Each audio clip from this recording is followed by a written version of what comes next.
প্রসূতি মায়েদের জন্য প্রধানমন্ত্রী মাতৃ বন্দনা স্কিমের সাথে আরো অতিরিক্ত দিয়ে ওটাতে 5,000 টাকা পাওয়া যায়, আরো 16,000 টাকা দিয়ে 21,000 টাকা দেওয়ার কথা বলা হয়েছে এবং 5টি পুষ্টিকর কিট প্রদানের কথা আজকে বাজেটে উল্লেখ করা হয়েছে। আশা আইসিডিএস এর বোনেরা আপনারা আশা করি খুশি হয়েছেন, 5,000 টাকা বাড়তি বরাদ্দ পাবেন প্রতি মাসে। আপনারা 4,000 টাকা চাইতে গেছিলেন, প্রাক্তন মুখ্যমন্ত্রীকে লাঠি মেরেছিল। বর্তমান মুখ্যমন্ত্রীকে আপনাদের চাইতে হয়নি, আপনি না চাইতেও পেয়েছেন। আপনারা অনেক কাজ করেন, হেলথ সেক্টরটাকে আপনারাই বাঁচিয়ে রেখেছেন। আইসিডিএস এর দিদিরা, হেল্পাররা তারা নিজেদের সেন্টার চালানোর বাইরে গিয়ে সরকারকে অনেক সাহায্য করেন, আপনাদের জন্য আমরা করেছি।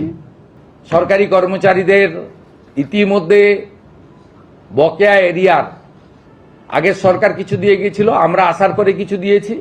16 থেকে 19 কার্যত প্রায় ক্লিয়ার হয়ে গেছে। এবারে ওদের বাকি 8 থেকে 15 আছে, সেটাও ফান্ড অ্যাভেলেবিলিটির উপরে আমরা দিয়ে দেব, কর্মচারীরা অ্যাসিওর থাকতে পারেন। আপনাদের কেন্দ্রের সঙ্গে রাজ্যের তফাৎ ছিল 42%, আমরা 20% ডিক্লেয়ার করে দিলাম, অক্টোবরে পেয়ে যাবেন। আপাতত 20% আপনাদের দিলাম, পুজোর মাসেই অ্যাকাউন্টে পেয়ে যাবেন। আমার যুবক ভাইরা, আপনাদের জন্য আমরা আছি। 3,000 টাকা করে অক্টোবর মাস থেকে পাবেন গ্র্যাজুয়েট যুবকরা, আর যারা গ্র্যাজুয়েট নন, যারা ন্যূনতম শিক্ষা বা একটা শিক্ষা নিয়েছেন তার পূর্ণাঙ্গ গাইডলাইন আমরা বের করব, তারা 2,000 টাকা করে পাবেন।